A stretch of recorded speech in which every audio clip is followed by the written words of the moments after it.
Welcome to the TMRN Time Monk Radio Network. I'm Jules, and tonight is the 19th of February 2011.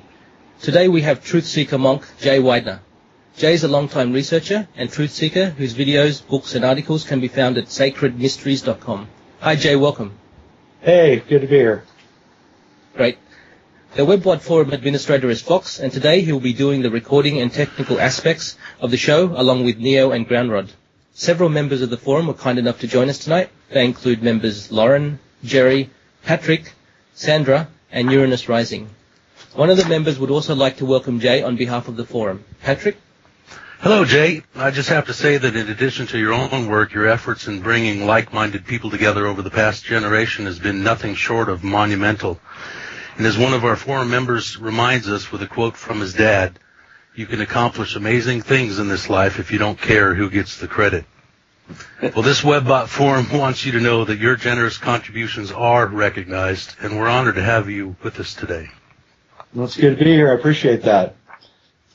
It's better to be behind the scenes anyway. That's true. Jay, we've broken up the interview into various topics or areas. For listeners, this interview will assume you have some understanding of Jay's work, including his research on Aryans, hidden alchemy, the Kali Yuga, the Cross of Henday, among others. If you don't understand some of the questions asked here, please go to sacredmysteries.com to buy Jay's books and DVDs, and also find a host of free interviews on YouTube. With your new Kubrick DVD just coming out, we'll begin with a question from Patrick. Jay, as a teaser for the audience, could you elaborate on the 2001 Space Odyssey and how the monolith's shape and dimensions are that of a picture screen, something of a clue how we're being deceived? Well, 2001 was my first religious experience when I was 15 years old. My girlfriend took me to go see 2001 in the Cinerama screen, and I was paralyzed at the end of the film. And the usher had to pick me up and help me out of the theater. That started me on my journey. And 2001 was, a research and development job that Kubrick was performing in order to fake the Apollo moon landings. And with that, he got a free ticket to do anything he wanted, and so he made a film about something that could have never really ever been funded, something that was true to his heart, which was alchemy. And the monolith is the black stone of alchemy. It's the stone that transforms the human race, as it does in the movie, 3 times. And it's also the shape of the Cinerama movie screen on which the film was projected, exactly the shape, in fact. And Kubrick designed it, and he originally had a tetrahedron pyramid that was going to be the monolith, but he junked that idea and chose the black monolith, which is just a lot more alchemical. The only flaw in 2001: A Space Odyssey is that he was forced by the Illuminati to change the planet from Saturn to Jupiter, and that was very unfortunate because it would have really gone the entire distance that the great work was required to do, but the Illuminati stepped in at the last second, and he had to change it to Jupiter, which is really a shame. Yeah, Jay, just to follow up on that, I did hear you mention that in a previous interview. What do you think Saturn's role is, and how can it be manipulated? You said that we could do something with Saturn to change possibly the frequencies of the other planets. Could you elaborate that, please? Well, I mean, that's all speculation. Probably someone listening in who was a scientific materialist bent would think for sure I'm out of my mind, but when you really examine Saturn, both from what the Cassini has given us and what the Voyager gave us in the 70s, and then you look at the mythology of Saturn, a kind of a concretized understanding begins to develop, and you begin to realize that Saturn is the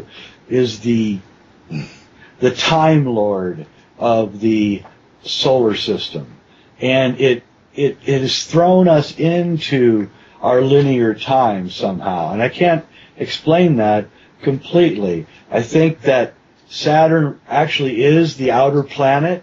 I know there's planets beyond Saturn, of course. I'm not disputing that.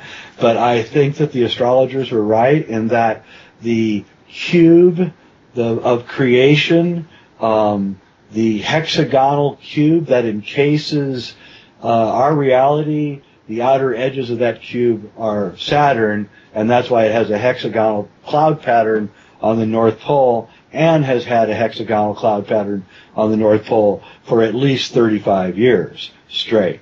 And that's because it is most likely a cube of some kind underneath the clouds. And we're seeing the straight edge cloud pattern hitting the edges of this cube. I know it sounds completely crazy, but that's the conclusions that I've reached. And Saturn is the old man of time who sacrifices in order to keep going. He's Kronos. He has the scythe. He's the Grim Reaper. He's the person who devours souls. He's the he's the Archon. He's the chief Archon of our age, and Saturn rules time.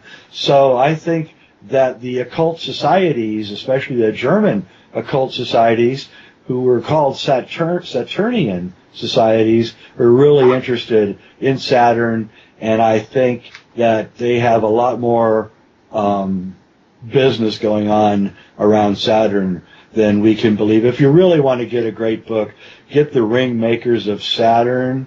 I think you can get it on Amazon. It's probably pretty expensive, but it's just a jaw dropper of a book, and it's a true scientific book examining gigantic objects floating around in the rings of Saturn that are obviously intelligently driven.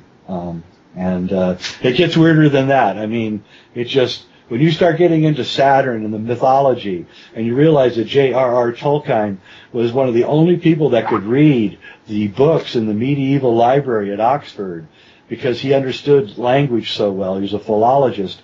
And he got in there and he read everything. He spent the first, from the time he was 20 till the time he was 60 reading all of this stuff. And he wrote Lord of the Rings near the end of his life. And Lord of the Rings, the bad guy is Sauron. And Sauron is the Lord of the Rings. He is Saturn. And he has come to set the new world, the new age, to dominate it and to rule it. And he's defeated by men. And men will be defeated at the end of the next age, and we will know that the defeat of mankind is at hand when mankind can no longer work together and all it does is bicker with each other. And I must say that I do believe right now, at this moment in time, we're at the turning point. This is it right now. We're going to have a civil war. I think we're going to see outbreaks of horrendous things in the Middle East, and we're at the very end of an age, and it's at this point right now. The tipping point reached this week, I think, actually. So Cliff High's his prognostications are right on target.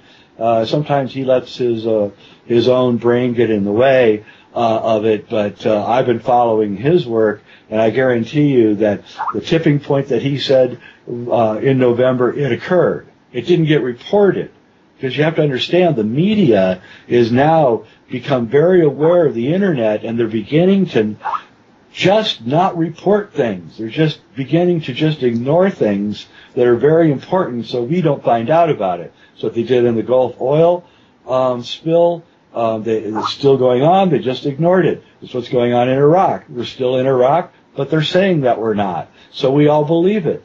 The same thing's true with these tipping points. We're hitting it, but the media is ignoring it, so it's not causing the commotion that it should cause. And that's a roundabout way of getting to current events through the Saturnian societies, which rule the Illuminists and the bankers and everything else. They are followers of Saturn. Their holy day is Saturday. Thank you, Jay. Just one more quick point on that question. So do you still believe that because of the internet and as you mentioned Cliff High's work, that is in danger of getting shut off for us? Well, I mean, I do. I've decided to more or less begin the release of the secret alchemical knowledge, which I was hoping someone else would do, because I'm really getting worried about the things that I'm seeing and hearing from my friends in the intelligence business. And I think that, I know they're fomenting a civil war, and it's coming right out of Obama, and he's got the kill switch, and we're the tipping point has been reached, and they're going to have to decide whether they're going to destroy the commerce of the United States, which they surely will, by pushing the kill switch. And that's the only thing that keeps us alive is predatory capitalism, which needs the internet. So since we know that business has more civil rights than humans, business needs the internet. So the only saving grace we have right now is that business will go crazy if he pulls the kill switch. And that's what's saving us right now. How long that will go, I don't know, since Obama's no friend of business. So, we're at that point that we got to get everything out as fast as we can. That's why I've stepped up my interviews. I really don't like to do a whole lot of interviews. I'd rather read and do alchemy. But I've stepped up my interviews because I think that we're nearing the end of freedom, and that's why I'm putting out Kubrick's Odyssey, the film about Stanley Kubrick now, because Kubrick is telling us all of this stuff inside his own films, which were meant to be released into the public, and then the secrets discovered, and then the genie could not be put back in the bottle. Is a vastly intriguing, intelligent, alchemical, shamanic trick that Kubrick performed. And when you see the truth of what is in Kubrick's films, you will just have to... there's no arguing, basically. Jay, there are many accounts of people living for hundreds of years. Example, Noah living to 950 years old, as per the Bible. Do you think our DNA was tampered with by the archons and that our lifespan was intentionally reduced to only 100 to 120 years?